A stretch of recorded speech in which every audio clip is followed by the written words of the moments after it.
Bonsoir à tous, bienvenue, ravi de vous retrouver. Nous sommes ensemble comme chaque jeudi soir pour une heure de débat en direct pour vous parler de l'économie qui vous concerne. Et ce soir, nous vous parlons de l'accès à Internet en Algérie et de ce qu'il en sera en 2017. Internet ainsi que le secteur des TIC, par conséquent, connaissent plusieurs mutations.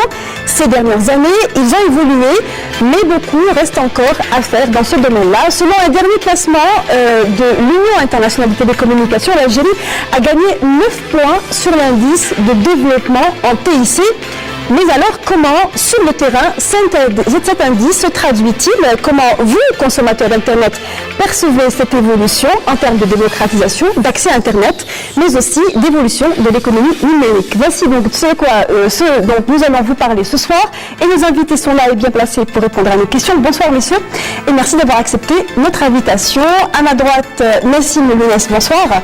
Vous êtes le directeur de publication de Antique Magazine, donc vous êtes dans la communication, mais aussi très au courant de tout ce qui concerne les TIC. Et à vos côtés, monsieur Khaman Adel, directeur général adjoint du pôle technique d'Algérie Télécom. Merci d'être avec nous. Et face à vous, monsieur Farid Lefkir, vous êtes le vice-président de AITA, qui est l'Association algérienne des technologies d'information, une association qui rassemble les entreprises qui activent dans le TIC. Merci d'être avec nous. Nous entamons donc l'année 2017 avec du nouveau concernant la téléphonie mobile. Pour commencer, la loi de finances 2017, on parle encore de TVA, est venue avec une TVA augmentée qui passe de 17 à 19 et de 7 à 9 pour la téléphonie voix et Internet et sur les terminaux, téléphone et modem, pour les 3 opérateurs de téléphonie mobile, bien entendu. Alors, pour les communications téléphoniques mobiles, la TVA pour les abonnements postpaid passe de 17 à 19% et la taxe sur les produits Internet 3G et 4G passe de 7 à 9%. Des taxes qui, selon le ministère des Postes et des Technologies de l'Information et de la Communication, ne devront pas être supportées par le client final. Mais alors, qu'en pensent les patrons des 3 opérateurs de téléphonie mobile, Ooredoo, Mobilis et Djezzy? Notre reporter Nawel Abada les a rencontrés, on les écoute. Concernant la téléphonie mobile, effectivement, il y a eu pratiquement 3 paliers qui ont été touchés. La TVA sur la data qui passe de 7 à 19%, la TVA sur la voix qui passe de 17 à 19%, ainsi que la taxe sur le rechargement qui passe de 5 à 7%. Ceci dit, l'impact effectivement concernant le grand public tel qu'il a été cité par notre ministre, des Postes et des Technologies de l'Information et de Communication, pour le grand public, Mobilis, en tant qu'opérateur téléphonie nationale et publique, assumera l'intégralité de cette variation. Et cette variation ne va pas impacter immédiatement, ni au titre de cet exercice, les différents crédits qui seront alloués à nos abonnés. Nous sommes une entreprise économique, une entreprise publique économique. Nous avons une équation de bilan à respecter et donc nous allons déterminer avec les organes de gouvernance, c'est-à-dire notre conseil d'administration et notre direction générale, et avec nos actionnaires, quelle sera notre réponse à ce désir de Madame la Ministre, qui évidemment pour nous est très très important. Nous avons bien pris note de cette volonté, mais nous voulons aussi que l'équation économique de notre société ne soit pas chamboulée. C'est le grand écart, c'est le grand écart. C'est une hausse considérable, vous avez raison. Vous savez, il y a 2 façons de préserver le succès de la compagnie. C'est de l'attraper à travers une augmentation de prix ou garder nos clients encore plus satisfaits et amener des nouveaux produits et des services qui vont enrichir la vie de nos clients. Et moi, je préfère suivre cette stratégie. C'est de continuer à attrayer ou d'impacter nos clients d'une façon positive où eux veulent devenir nos partenaires dans le futur concernant l'Internet et le mobile en Algérie. On vient donc d'écouter les déclarations des PDG des 3 opérateurs de téléphonie mobile qui, ils ne le montrent pas à l'écran, mais sont tout de même mis un petit peu dans l'embarras, puisque la TVA est dans le cadre de loi de la République, donc elle sera bel et bien appliquée, augmentée de 2 points, mais ne devrait pas, selon les dires de la ministre, apparaître dans le prix final et donc ne devra pas impacter, que ce soit la voix ou la data mobile ou le rechargement, impacter ce que va payer le consommateur final. Alors, première question, est-ce que vous pensez que les opérateurs ne vont vraiment rien changer? Fallait Lefkir. D'accord. Bon, mais écoutez, moi, déjà, je salue un peu les 3 directeurs généraux, en fait, qui se sont exprimés par rapport à cette décision, en fait, qui est peut-être demain une proposition qui a été faite par Madame la Ministre. Je pense que la proposition, pour moi, me paraît évidente. Il faut savoir que nous avons aujourd'hui un coût qui est quand même assez important. Il faut savoir que c'est le 3e poste dans les ménages. Donc il passe juste après le logement, juste après la partie en fait qui concerne l'alimentaire, il me semble. Donc aujourd'hui, on est à plus de 100 milliards de dinars de budget pour la téléphonie, pour tous les foyers. C'est énorme. Donc aujourd'hui, comprenez que les gens consomment beaucoup, communiquent beaucoup. Leur ajouter un peu plus demain en termes de taxation risque en effet peut-être de les décevoir et de les mettre dans une situation plus compliquée dans la gestion de leur vie. Donc cette décision de 2%, je pense qu'elle est un peu normale de demander qu'elle soit prise en charge directement par l'opérateur, surtout que ce n'est pas pour porter à faux les opérateurs, mais il y a eu quand même des super profits qui ont été faits. Et l'intérêt maintenant, c'est d'essayer de réguler un peu. Aujourd'hui, je vais vous le dire très clairement, dans le cadre de notre association, on se bat énormément pour que les choses baissent. On est quand même excessivement cher par rapport à nos concurrents, voisins. Regardez nos voisins, par exemple le Maroc et la Tunisie. Le Maroc, notamment pour ce qui est de la data mobile, puisque dans cette première partie, nous parlons d'Internet mobile. Pour l'Internet mobile, il faut savoir que nous sommes aujourd'hui 3 fois plus chers que le Maroc, à peu près 2 fois plus cher que la Tunisie. Donc aujourd'hui, je pense qu'il y a quand même un gap important sur lequel on peut essayer de rattraper. Donc je pense que le petit effort qui est demandé, surtout dans cette situation de crise, aujourd'hui... Et un bénéfice sur le long terme. Justement, on reviendra sur ce que pourrait avoir comme impact cet effort que demande l'État aux opérateurs mobiles. Mais pour revenir donc à cette histoire de comment tout cela va-t-il se goupiller, en gros, il faut comprendre que les opérateurs les 2% vont les prélever de leur marge, c'est bien cela. Est-ce que c'est cela qui pourrait advenir, du moins? Avant d'aborder cette question, je dirais que déjà le point positif, c'est qu'il y ait débat sur la data mobile. Ça, c'est un débat qu'on n'aurait pas eu il y a 2-3 ans. Donc, c'est déjà un point très très important qui montre l'évolution de la consommation de manière générale en Algérie. On a fini par l'avoir, notre 3G, c'est ce que vous voulez dire. On a beaucoup attendu. Et aussi, c'est entré très très rapidement dans la consommation des ménages et qui devient, comme l'a dit Fallait Lefkir, est devenu un des postes les plus importants, le poste de télécommunication représente quand même une bonne partie du budget des foyers. Donc ça déjà, c'est un point positif par rapport au débat. Par rapport à la prise en charge de cette taxe-là, je pense que 2% peut paraître peu pour les téléspectateurs. 2%, c'est pour une entreprise qui budgétise ses dépenses et ses recettes à l'année, il y a des forecasts, il y a des projections sur le chiffre d'affaires. C'est quand même une charge qu'il faudra planifier, qu'il faudra absorber. Donc, on dit souvent que ces opérateurs, les trois opérateurs, ça fait une distinction bien entendu, se font suffisamment de marge et que de toutes les façons, ils n'ont pas été suffisamment taxés jusque maintenant et que c'est le moment finalement. Est-ce qu'on est dans cette logique? Effectivement, si on parle déjà de quelles sont les compositions ou la structure des coûts de la data en Algérie, il y a l'investissement matériel, il y a l'investissement en licence. La licence en Algérie n'a pas, pour la 3G notamment la 4G, je pense qu'elle n'a pas été vendue, elle a été accordée gracieusement aux opérateurs. Donc le gros investissement, c'est la licence dans des pays industrialisés, les plus développés, la licence de 3-4G est négociée à des tarifs très très élevés. Donc il y a aussi l'équipement, ça c'est vraiment un poste important, mais si on ne compte pas le prix de l'équipement en Algérie, au Maroc, en Tunisie, on parle des mêmes équipementiers, on parle des mêmes technologies, on parle des mêmes pylônes, des mêmes équipements. Donc, certainement que... le même niveau d'investissement. Exactement, le même niveau d'investissement, un marché beaucoup plus porteur avec 40 millions d'abonnés, mais aussi d'autres contraintes liées à l'étendue du territoire qui nécessite quand même un maillage un peu plus important que dans les pays. Plus dense. Exactement. Les deux pays, nos voisins sont plus petits.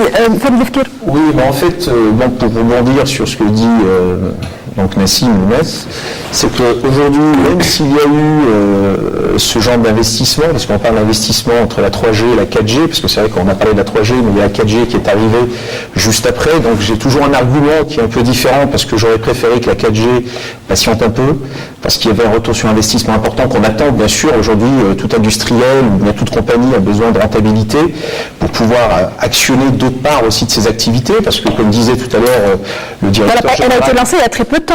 Le retour sur... le problème, c'est qu'en 2013, nous avons vécu l'arrivée de la 3G. Il y a eu en effet un coup licence qui a été mis en place.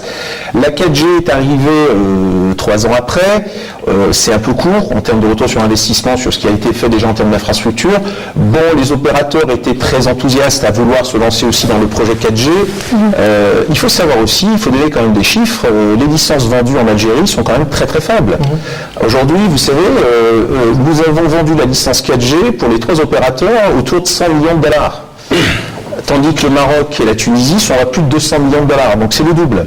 Donc, et pour, bien sûr,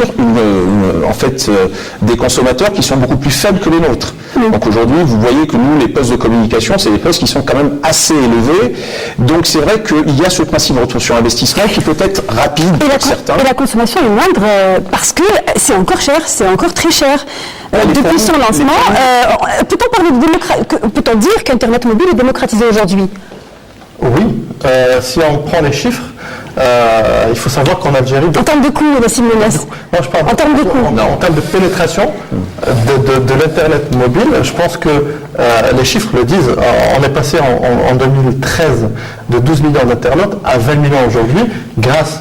bien sûr, un déploiement massif de la fibre et de la DSL, donc à travers la GTO, mais aussi grâce à la téléphonie mobile. Nous avons eu des chiffres, là on parle de téléphonie mobile seulement. 4-5 millions de téléphones, de smartphones sont écoulés sur le marché algérien. 4-5 millions, c'est vrai qu'il y a une partie qui est connectée à travers le réseau filaire, à travers le Wi-Fi, et beaucoup utilisent la data. Il faut savoir aussi que je ne suis pas en train de faire un bilan très très positif de la 3G ou de la 4G, loin de là, mais c'est des faits qu'on rencontre tous les jours. Nous, on a des plateformes, techniquement, on suit un petit peu l'évolution des visites, des sites que nous gérons dans notre entreprise, et le constat est là. On est passé de 25% de connexion sur des terminaux mobiles, c'est des sites algériens, à 70% sur certains sites aujourd'hui. C'est-à-dire que l'évolution est certaine. Les opérateurs, je pense que même dans la part des revenus des opérateurs, la data commence à je dirais pas jamais atteindre le niveau de la voie, mais quand même commence à grignoter des parts et d'évoluer. 5 gigas coûtent en moyenne 4 000 dinars. 2500 en moyenne entre les 3 opérateurs. Ça fait beaucoup d'argent. Et pour revenir justement au pouvoir d'achat du consommateur, ça reste tout de même cher. Et alors on revient à cette mesure qui a, selon vous, salutaire, celle de protéger le client final de cette hausse de TVA. Est-ce que nous sommes dans justement l'optique de rendre l'Internet mobile moins coûteux, moins cher? Est-ce que l'on va sur ce chemin? Aujourd'hui, moi, sincèrement, aujourd'hui, je sais qu'on n'ira pas sur ce chemin, dans le sens où derrière, comme je vous l'ai dit, il y a une accélération entre la 3G et la 4G qui fait que les postes de charge pour les entreprises sont énormes. Donc aujourd'hui, dire que demain, on avance, en effet, pour éviter, parce que j'écoutais Mme Enis qui disait que c'était pour réduire, en fait, le fossé qu'on pouvait avoir avec les autres pays, je pense que la 3G++, telle qui a été mise en œuvre au début, suffisait largement. Donc pour pouvoir éviter à ce que, bien sûr, les opérateurs rajoutent des investissements lourds. Mais en termes de coût, coup, rien n'a changé, le fait d'être passé à 4G, à la 4G. Je vous dis, si, le passage à 4G, je parle pour les opérateurs, il y a des coûts. Bon, on a essayé de dire qu'on a minimisé les dépenses. Le directeur général, en fait, le PDG de Jay-Z a dit très clairement que pour lui, c'est un investissement pour la 4G à plus d'$1 milliard. Donc pour Adjel Mobilis, on est parti sur des montants qui étaient un peu plus faibles, mais je pense que lorsqu'on parlera de densité, de couverture globale, on arrivera largement au-delà de ces montants-là. Donc, additionné à cela, il faut savoir que vous allez avoir des mobiles smartphones 4G qu'il va falloir acquérir. C'est aussi un poste supplémentaire pour le end user. Donc on va se retrouver vraiment face demain à une difficulté de dire demain on va tendre à la baisse. Mais comme je vous l'ai dit... Ça c'est vrai qu'il faut rappeler que pour la 4G, il faut avoir acquérir un téléphone plus cher. Oui. Et donc par rapport à tout cela, moi je pense que l'investissement a été fait. Il y a eu, je pense, de la part du gouvernement un élan et une forme de solidarité à vouloir, bien sûr, par le coût de la licence, je le dis bien, je le redis, de donner des coûts de licence très faibles pour demain une volumétrie de connexion qui peuvent être très importantes. Maintenant, c'est vrai, à des charges, il peut y avoir une autre problématique, c'est que on parle des 2% ou de plus, parce que les 2%, il faut voir qu'il y a quand même des proportionnalités derrière qui sont peut-être un peu différentes, parce que c'est pas de 2% uniquement, il y a toutes des charges derrière qui s'intègrent en plus. Donc, il faudra considérer une chose, c'est que nous avons en effet des chiffres éloquents. Si vous regardez un peu les statistiques qui sont données, on parle de plus de 16 millions d'Internet mobile, donc de personnes connectées sur Internet mobile 3G, et bien sûr, on a au démarrage de la 4G. Mais aujourd'hui, il faut savoir que pour atteindre ces 16 millions, les opérateurs ont eu une pratique qui était un peu, on va dire, commerciale, marketing, c'est bien sûr de morceler les dépenses. C'est-à-dire que maintenant, on vous vend de la data sur 24 heures, on vous vend une volumétrie plus faible que 100 mégas, 500 mégas, etc., qui permet que les gens... On n'en a pas pour notre argent, en tout cas, ça c'est certain. En termes de téléphonie mobile, on vous promet un certain nombre de mégas, ce n'est souvent pas le cas en termes de 3G. C'est même pas le problème est-ce que nous avens totalement la bande passante, en fait, le volume qui nous a été alloué, mais c'est que les montants sont faibles et permettent plus facilement la consommation parce que les gens ne calculent pas leur budget. C'est ça, c'est du 24 heures, du 48 heures. C'est le danger aujourd'hui, c'est qu'on a des postes de dépenses, je vous l'ai dit, très très importants, c'est le 3e poste des dépenses des ménages. C'est gravissime, c'est $1 milliard par an. Il faut savoir que les gens aujourd'hui ont des difficultés de vie, il y a une récession, il y a une crise, évidemment, on n'est pas les seuls, il faut aussi que ce syndrome de crise ne veut pas dire que demain l'Algérie est à l'arrêt. Beaucoup de pays ont vécu des crises beaucoup plus fortes que les nôtres et s'en sont remis. L'Algérie aussi est capable de s'en remettre. Mais simplement, l'Algérie a demandé de contribuer. Nous sommes en train de contribuer. Mais il faut au niveau aussi des opérateurs qu'ils comprennent qu'il y a aussi un intérêt, c'est qu'il y a eu des super profits pendant beaucoup d'années. On peut parler de certaines entreprises qui ont bien réussi, qui ont été même le vecteur de réussite sur le plan international, comme Jay-Z à une certaine période. Donc il faut impérativement qu'il y ait ce petit retour sur investissement et permettre bien sûr aux gens qui veulent être connectés de pouvoir apprécier, bien sûr, c'est un droit universel aussi l'Internet, donc il ne faut jamais l'oublier. Donc il faut que tout le monde puisse... Institué par l'ONU comme étant l'un des droits de l'homme. Ça peut paraître bizarre de le dire, mais ça fait partie des droits de l'homme. Alors pour ce qui est d'Algérie Télécom, l'accès à Internet fixe ADSL, lui, a été l'a échappé belle, donc qui demeure exonéré de la TVA, et ce jusqu'au 31 décembre 2020. C'est bien ça. Oui, c'est ça. Et donc, quelle opportunité pour Algérie Télécom que de pouvoir justement saisir par rapport à cette différence finalement qui est faite. Oui, on va dire qu'Algérie Télécom a été exonérée jusqu'à 2020. Ça, c'est une opportunité. Algérie Télécom, depuis le temps, n'a pas arrêté d'investir. Elle a investi énormément. En termes d'infrastructures, il y a des lieux qui sont assez éloignés, on appelle ça des 1000 habitants, même sur le service universel. Ça, c'est des localités où actuellement, nous, Algérie Télécom est en train de faire un très grand effort pour essayer de vulgariser la data et la voix par rapport à ces endroits éloignés. Et à terme, nous, sur cette année, on a fait plus de 14 000 kilomètres en termes de fibre optique sur les 20 000. Et on a recensé 14 500, 14 600 points. on a réalisé sur les 20 000 points existants. Et c'est de ce fait-là, nous, en termes d'investissement, depuis le temps, Algérie Télécom, en termes d'investissement, elle investit énormément sur cette infrastructure, surtout l'infrastructure de base. De manière à pouvoir rendre disponible Voilà. Internet et la voix également, évidemment. Il a été dit également que parmi les objectifs d'Algérie Télécom pour la fin de 2016, 2016 est déjà terminé, vous arrivez justement à une couverture optimale en termes de fibre optique. Est-ce que cet objectif a été atteint ? Pour vous donner un chiffre, en termes de couverture de fibre optique, Algérie Télécom a un parc propre à Algérie Télécom de 75 000 km en termes de fibre optique. Je pense qu'il couvre assez, pas tous les endroits du pays, mais on y arrive petit à petit. Il ne faut pas oublier qu'on a la liaison Alger-Abuja. Nous, jusqu'à présent, on est à Ringizem. Alger-Ringizem est disponible par rapport au grand projet que M. le Président de la République a initié depuis.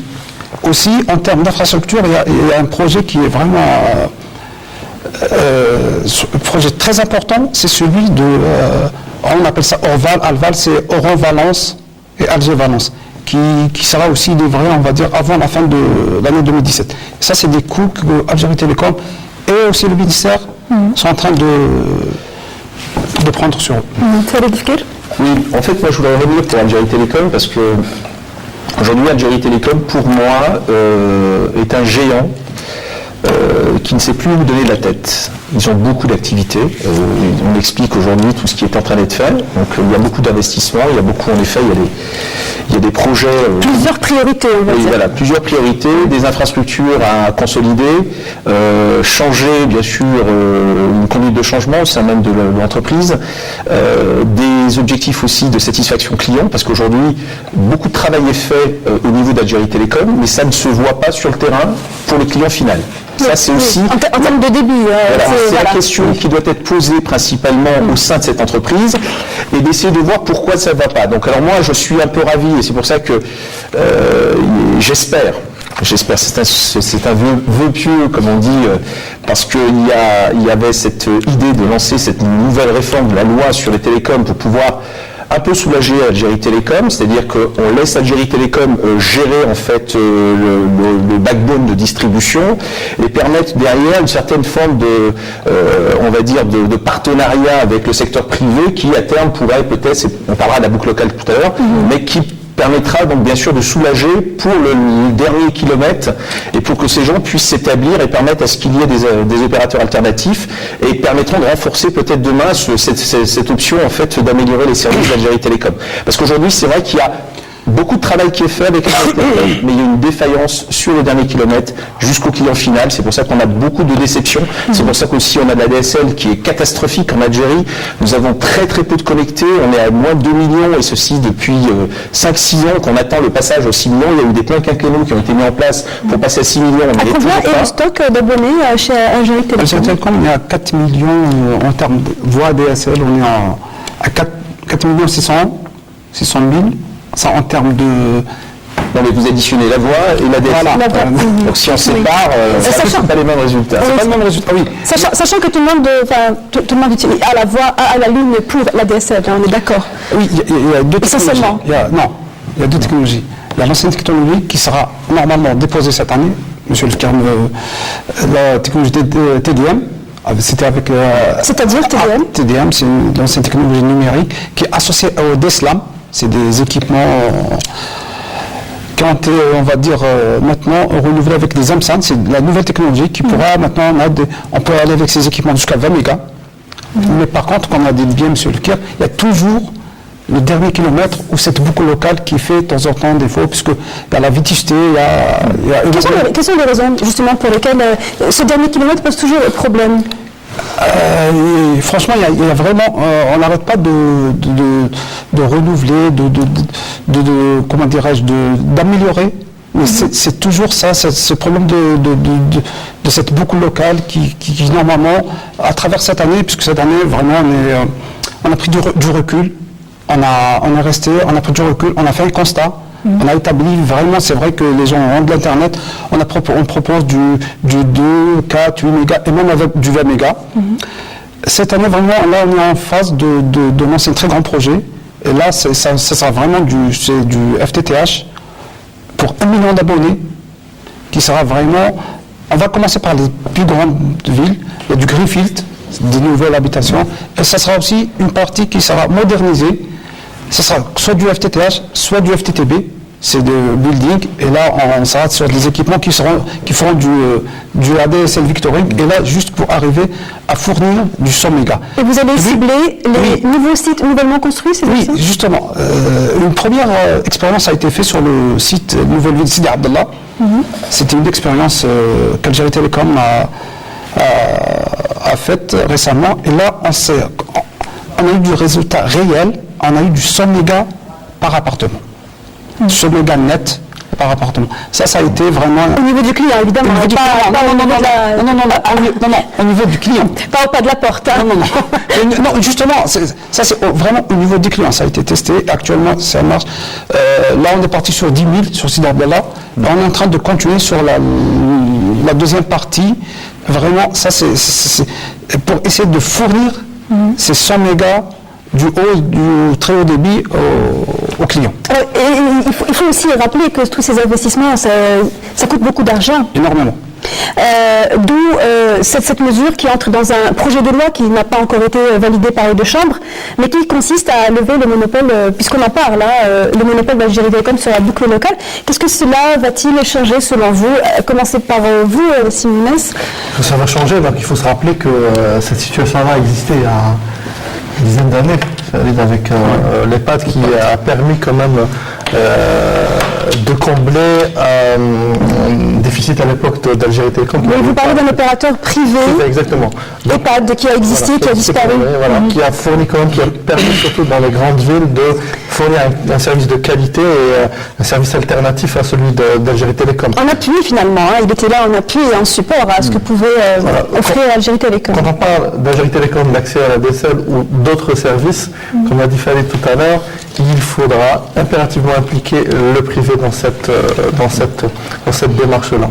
Donc il faut voir le privé actuellement comme une solution à la lourdeur administrative, à tous ces mastodontes que sont Algérie Télécom et les autres entreprises publiques. Donc il faut voir le privé, le partenariat public-privé comme une issue à cette lourdeur-là pour permettre à la fois de justement gérer ce dernier kilomètre-là qui pose problème, mais aussi à innover, à créer une certaine concurrence entre les opérateurs, et aussi au-delà de la partie connexion, essayer d'offrir d'autres services à plus forte valeur ajoutée. On parle de la triple play, quadruplay, etc., qu'on n'a jamais vu. Ça fait 5 ans qu'on en parle, on a investi énormément sur des équipements, sur des technologies qui ne sont malheureusement, qui n'ont pas vu. Bon, la triple play avait démarré justement, comme vous parliez de nouvelles habitations, avait été lancée à l'occasion de nouveaux sites nouvellement construits, mais ça a été comme des effets d'annonce qui n'ont pas été suivis par de vraies études, surtout sur la partie contenu. On s'est rendu compte que quand on s'avance sur les triple play, etc., il y a des droits qu'il faut négocier, il y a d'autres investissements de création de contenu, etc., qu'il faudra prévoir. Donc on s'est un petit peu précipité sur la technologie, en émettant des maillons très très importants dans cette chaîne-là, qui sont les services, les contenus, etc. Oui, moi je voudrais aussi rebondir par rapport à tout cela. Donc je veux juste revenir un peu aussi sur les actions qui sont menées par Algérie Télécom, parce que bon... Oui, sur la boucle locale, pour ne pas perdre la boucle. Non, ne vous inquiétez pas, c'est dans ce cadre-là. C'est simplement pour dire demain que, bon, même si demain on est en train de faire des tests sur le haut débit, la large bande, c'est parfait. Juste pourquoi c'est pas des tests, c'est des faits réels. Mais non, mais je suis d'accord. Mais simplement, ce qu'il y a, c'est qu'il y a une donne qu'il va falloir tenir compte, c'est un paramètre important, c'est que même si vous faites de la conversion, parce que c'est l'objectif en fait, si on part sur du FTTH, c'est pour essayer de connecter l'ensemble des foyers à terme.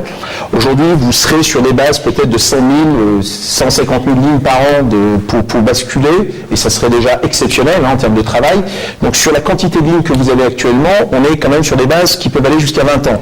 Donc aujourd'hui, c'est pour ça que seul, Algérie Télécom seul, aura beaucoup de difficultés. C'est pour ça que c'est vrai que cette loi qui peut venir apportera sûrement un intérêt par rapport bien sûr au privé qui va pouvoir intervenir sur le Wi-Fi grand public, sur la DSL, sur la pose de la fibre optique, et là ça peut être aussi ce volet qui va être important pour accompagner, sur la DSL aussi, et tout ça fait que derrière, s'il y a cette adjonction, mais une adjonction qui ne doit pas rester simplement à dire nous avons ouvert, les privés peuvent venir sans encadrement, sans écosystème. Nous avons un énorme problème, c'est qu'aujourd'hui, c'est pareil pour Algérie Télécom, je sais qu'Algérie Télécom a des problèmes. Dès qu'elle commence à attaquer l'extérieur pour pouvoir câbler, etc., il faut aussi que les services des wilayas ou des communes participent, et ces écosystèmes ne sont pas mis en place aujourd'hui. Il y a un problème de vision et de leadership qu'il faut à tout prix établir dans les plus brefs délais. Avant de parler justement de tout cet écosystème qui justement bénéficie à toutes ces mesures, donc ça peut être la création, ça peut être aussi l'adaptation aussi, il est question donc de lever de monopole sur la boucle locale pour Algérie Télécom, mais Algérie Télécom maintient son monopole sur un certain nombre de choses. L'État maintient son monopole sur le transport, tout ce qui est interwilaya, tout ce qui est câble, on va dire câble marin, sous-marin, ça c'est le monopole de l'État. C'est l'État, c'est le monopole de l'État et restera sous la souveraineté de l'État. Par contre, tout ce qui est boucle locale, c'est ce qui est sur le... on va dire que le projet, je l'ai feuilleté, ce qui dit c'est juste la boucle locale. Après, ça sera des cahiers de charge entre Algérie Télécom, en participation avec la RPT, pour essayer de faire des cahiers de charge dans ce sens-là. Juste pour corriger sur M. Lufkir, on ne part pas sur 150 000, nous, on part sur 1 million d'abonnés, nouveaux abonnés, avec ce sur une année. Une année, et avec 66 zones industrielles, sur du haut et très haut débit. Je vous ai dit, là on a pris le temps de constater, de voir et de vraiment... Cet objectif, vous allez le démarrer quand et vous allez l'établir? Il faut qu'on fasse des évaluations maintenant. C'est quand on le démarre, on se retrouve et on fait un souci. Voilà, il faut le faire. Voilà, on le démarre. Non mais je suis ravi si ça se passe bien et si ça se fait dans ce sens-là, c'est entre-temps, il y aura la modernisation de ces équipements-là aussi. On va dire, actuellement, on n'ira pas sur du FTTH partout, ce sera du FTTH, du FTTB, là, parce qu'il y a des existants, il y a des équipements qui sont existants, on les a acquis récemment, on ne va pas les écarter ou m'excuser de les jeter. Là, ces équipements-là... Vous avez ciblé un certain nombre de sites ou de régions, c'est bien ça? Oui, bien sûr. Non, on part déjà sur les grandes villes là. Après, on ira, au fur et à mesure, on descendra. C'est surtout là, on part sur du greenfield, sur les nouvelles, on va dire, les nouvelles villes, les nouvelles sites. Là, on est en train de voir les nouvelles villes, on a fait Sidabla. Là, entre-temps, on est sur Winen, et ainsi de suite. Il y a énormément de nouvelles villes qui seront vraiment là connectées. Et là, quand c'est des nouvelles villes, après, entre les technologies, il y a un rapport qualité-prix. Par rapport à ça, il y a un rapport qualité-prix. Est-ce que ça coûtera plus cher? Non, pas forcément. Donc Algérie Télécom continue à prendre à... Non, je ne dis pas forcément. L'État fera à sa charge des investissements qui sont certainement coûteux. Pour vous dire, les offres ne sont pas encore établies, mais pas forcément. Après, on va dire, après l'ouverture, c'est des offres qui seront étudiées, qui seront établies pour... D'accord. Mais vous êtes sorti de la boucle locale. Donc on revient à la boucle locale et on disait, non mais je voudrais savoir quelles sont pour les entreprises qui, donc on parlait d'investissement, parce que là on parle aussi d'écosystème numérique, les entreprises qui pourraient donc investir dans ce cadre-là. Dans ce cadre de ce qui va advenir à l'issue du passage du projet de loi, dans quel secteur exactement pourront-ils intervenir et investir? Ah, là, selon la loi. Oui, toujours, le projet de loi. Moi, je suis dans le même cadre que M. Fouquet ou M. Louis. J'ai lu cette loi-là, mais ça sera juste sur la boucle locale. Il y a deux façons de faire. Et ça se fait un peu partout dans le monde. Et sur ça, même Algérie Télécom, ça donnera une opportunité à des privés, à tout le monde. Et même pour le citoyen, ça fera que le prix de la connexion baissera. Parce Algérie Télécom, à terme, elle va plus supporter à elle seule ce fardeau qui est de vraiment connecter tout le monde sur... En fait, moi, je ne vais pas considérer que c'est un fardeau, parce que c'est porteur peut-être de business aux entreprises. Je pense cette volonté, cette fameuse loi, qui, je l'espère, passera, parce qu'il y a quelques années, elle a été présentée, elle n'est pas passée, donc maintenant on a fait des ajustements, et j'espère que ces ajustements seront maintenant acceptés, parce que c'est aussi un problème par rapport à ces lois, c'est que c'est des lois qui sont souvent faites seules dans un bâtiment, et tout en sachant qu'il y a tout un écosystème derrière des spécialistes du secteur qui ne sont absolument pas approchés pour pouvoir y participer, et surtout même aussi nos politiques, parce qu'aujourd'hui, c'est ces politiques qui décideront à terme. Donc ces politiques sont souvent pas connaisseurs pour certains, d'autres ont besoin de participer, d'être partie prenante et d'apporter en fait leur savoir. Donc j'espère sincèrement que cette loi passera.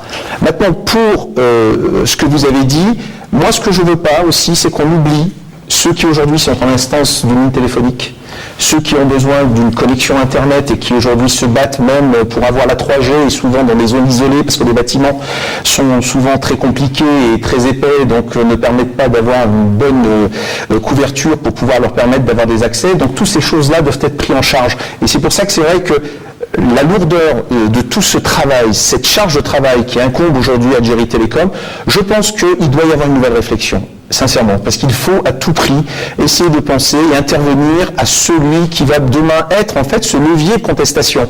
Il faut apporter des solutions à ces gens-là. Donc il faut se battre dans ce sens. Je pense qu'il y a des solutions. Je pense qu'il y a une nouvelle équipe. Il y a des gens qui ont envie de faire des choses, mais il faut vraiment... Et votre association, rappelons-le, qui donc rassemble les entreprises qui acquittent dans le pays, est un acteur et peut être une interface entre les décisions qui concernent l'État, parce que finalement Algérie Télécom appartient à l'État. Et donc l'échange qui peut exister sur le terrain. Aujourd'hui, on dit que le domaine des TIC est difficilement développé et faiblement développé. On se compare toujours, Nassim Mounas. L'a si bien dit Farid, malheureusement les lois, etc., sont faites dans des bureaux et rarement les associations et les représentants du domaine sont consultés. Moi, dans tout ce débat aussi, si on revient un petit peu à la téléphonie mobile, à la data mobile, ça fait maintenant presque 3 ans, exactement 3 ans depuis le lancement de la 3G. On n'a pas parlé un petit peu de la création d'un vrai écosystème de start-up, d'entreprises qui fournissent des services qui accompagnent les il y a des initiatives, ça et là. Oui. Elles sont peut-être éparses. Je fais partie de presque toutes ces initiatives. Je me dis, hormis les effets d'annonce et la partie un petit peu communication de tous ces projets-là, on n'a pas beaucoup d'initiatives qui ont vraiment permis de créer de vrais champions, de vraies start-up capables non seulement de produire des contenus, produire des services pour le marché algérien, mais aussi, grâce à la technologie, d'exporter, parce que c'est ça l'objectif. Il faut, quand on parle d'après-pétrole, les technologies d'information et de la communication peuvent être vraiment un gisement important pour le pays. Et souvent, lorsqu'il s'agit de start-up qui activent dans le TIC, c'est toujours, souvent, je ne veux pas schématiser ni vulgariser trop, mais c'est souvent des concours. Et puis alors, il y a des gens qui viennent, ils ont des idées, et c'est souvent des gens qui, tout ce qui est de plus respectable, des concours. Alors le premier prix, bravo, on est content, vous voyez que l'Algérie a beaucoup d'idées, mais après ils butent contre le problème de débit, le problème de financement, etc. Il faut aller à Sidi Abdallah, au Cyberpark Sidi Abdallah, pour voir vraiment de près l'état des startups en Algérie. Alors, il faut rappeler aux téléspectateurs et ceux qui sont issus de la diaspora, qui ne sont pas en Algérie, que Sidi Abdallah, c'est et le vivier. Voilà, Technopark, c'est une très très belle infrastructure qui a été très bien pensée à la Silicon Valley, qui est censée héberger des startups, des créateurs de toutes nouvelles technologies, avec un centre de recherche, avec un incubateur et aussi un espace de multilocataires pour créer un écosystème autour des technologies de l'information. Malheureusement, il y a beaucoup d'initiatives. Vous l'avez bien schématisé, beaucoup de concours, beaucoup de communication, mais derrière, en 10 ans d'exercice en Algérie, j'ai vu naître et mourir beaucoup de start-up. C'est le modèle des start-up dans le monde entier, un taux de mortalité qui est très important. Petite, donc fragile. Voilà. Mais en Algérie, on a quand même un taux de mortalité qui avoisine les 100% pour certains domaines. Donc il faut se poser des questions sur justement repenser vraiment en profondeur les lois et les mécanismes d'aide à la création d'entreprises notamment.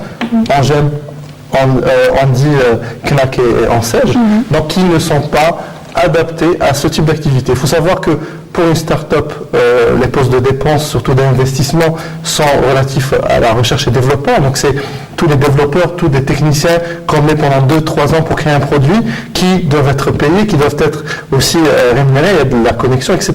Chose qui n'est pas souvent couverte par les financements classiques. Et d'ailleurs, c'est la raison pour laquelle de nombreux start-upers ont recours à des financements, à des idées de concepts de financement qui viennent d'ailleurs comme les business angels, et des angels de manière générale.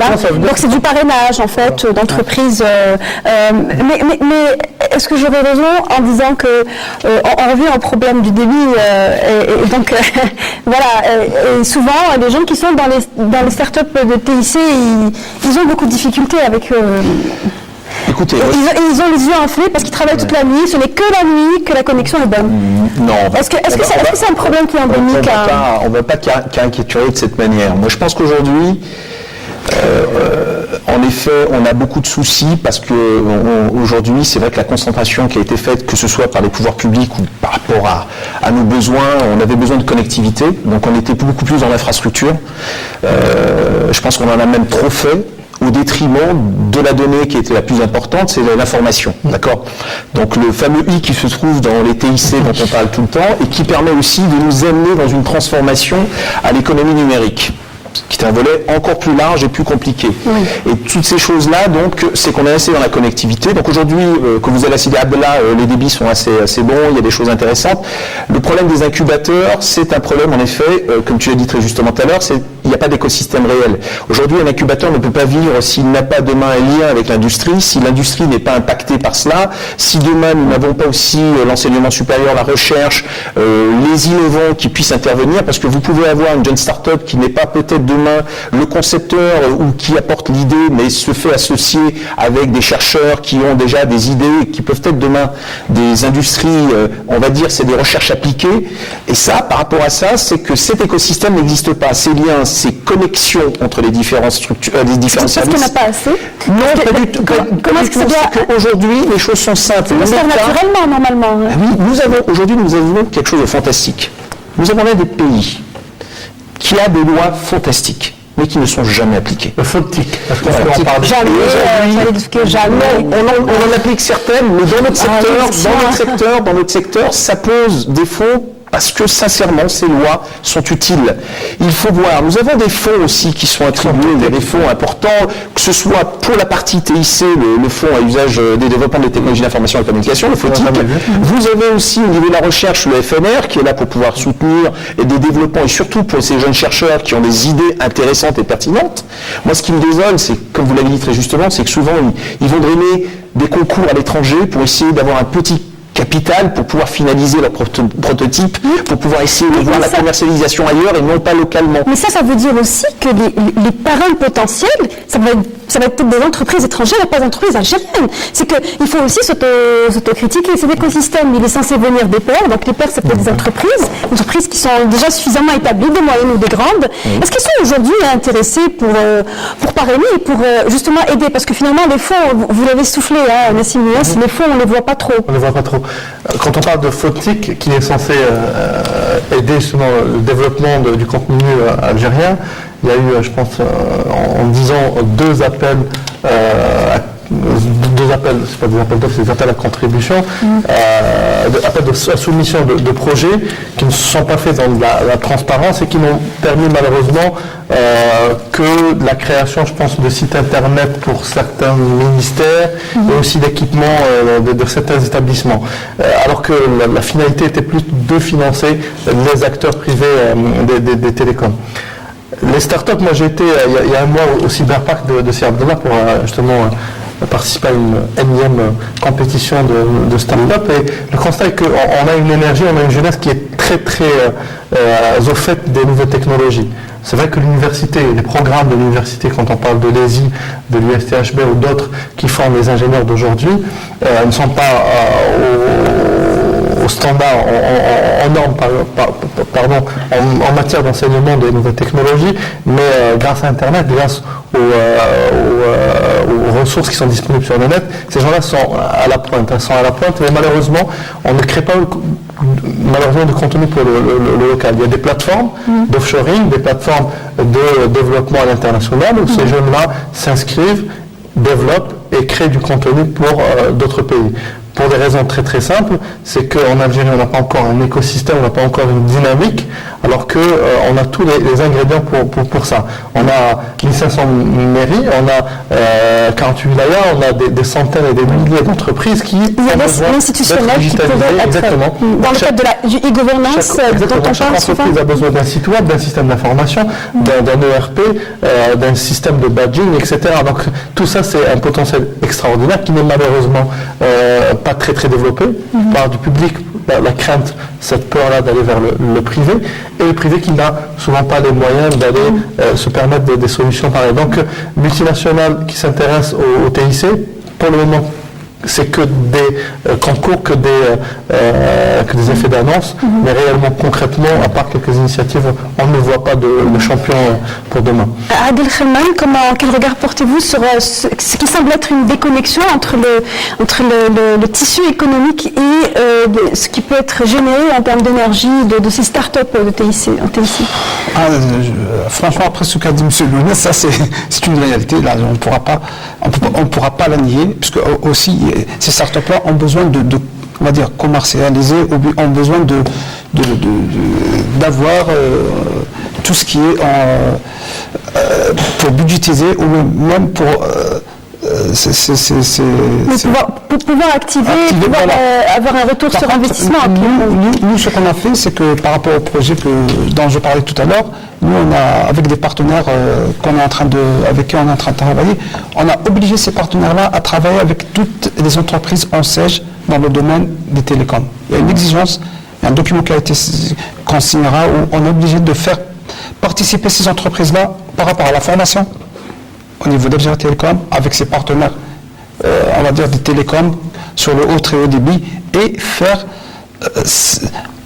on va dire, travailler ces entreprises, puisque là, en termes de télécom, c'est vrai, c'est des entreprises, c'est des jeunes entreprises, ils ont les compétences, c'est des ingénieurs, c'est des universitaires algériens, ils sont issus des universités, là, on a eu à travailler avec eux, c'est des compétences vraiment.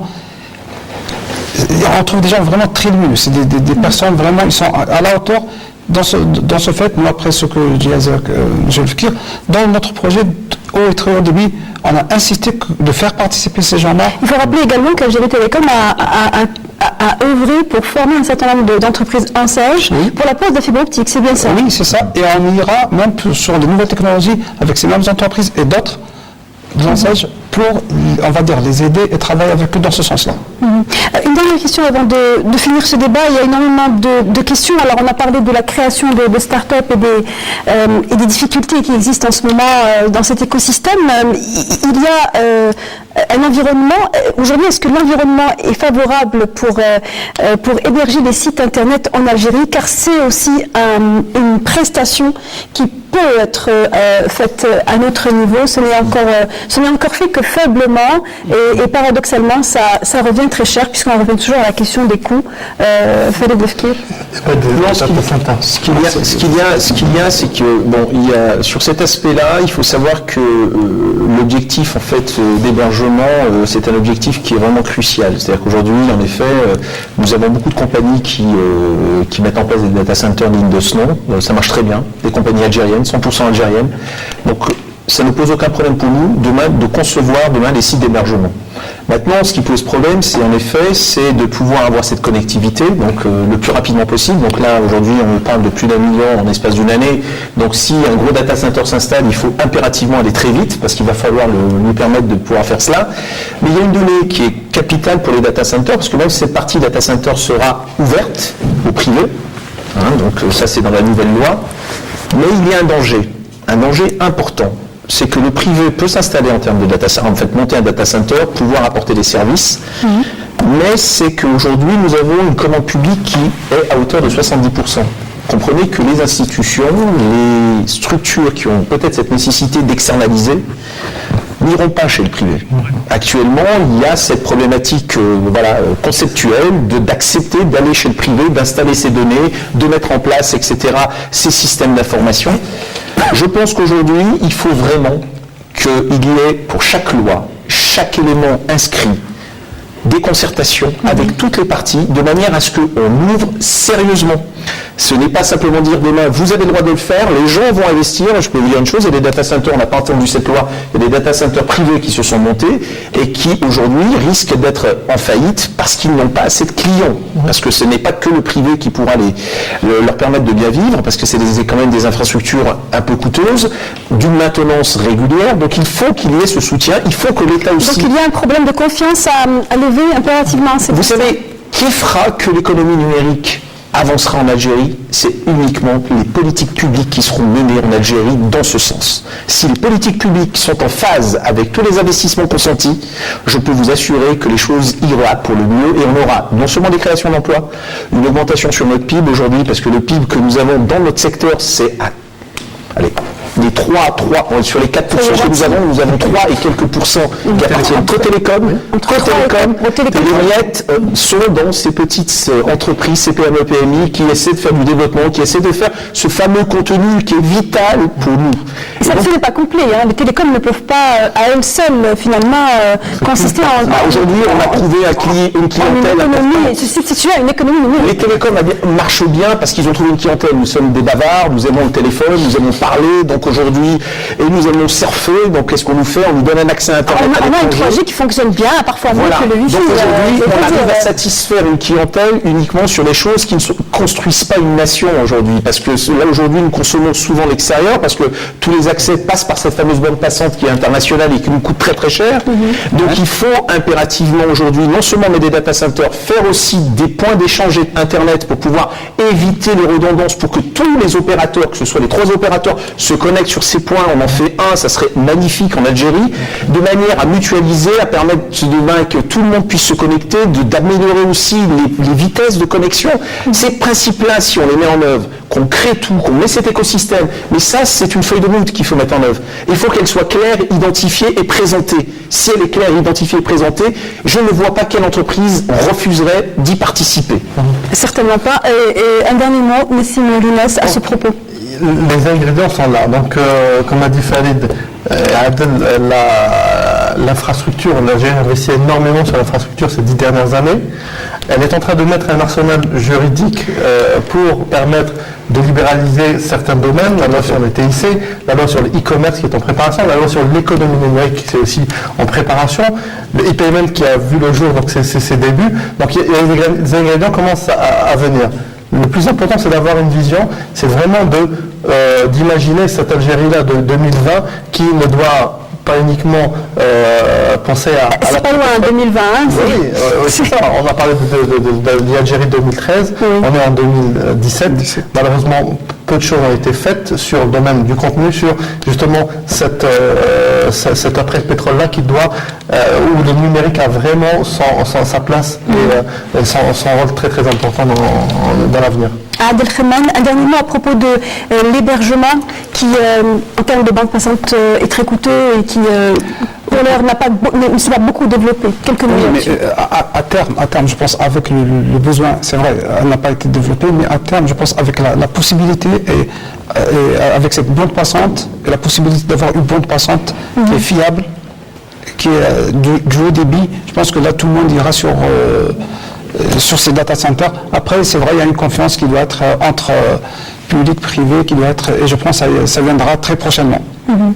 Merci à vous d'avoir répondu à nos questions. Nous arrivons au terme de cette émission consacrée à la démocratisation et à l'accès Internet. Je rappelle que nous avons accueilli ici ce soir Adel Khamman, directeur adjoint pôle technique d'Algérie Télécom. Nous avons eu avec nous Nassim Mness, le directeur de publication d'Antique Magazine, et M. Farid Lefkir, vice-président de l'association des technologies de l'information. Merci. Et l'information est liée cette fois dans votre association. Nous vous informons toujours à propos de l'économie qui vous concerne. Nous revenons jeudi prochain pour une nouvelle thématique. Vous pouvez revoir l'émission pour ceux qui l'ont reprise en cours de route sur notre page Facebook La Semaine Éco. Je vous souhaite une bonne fin de soirée et une bonne suite des programmes sur Canal Algérie. Au revoir.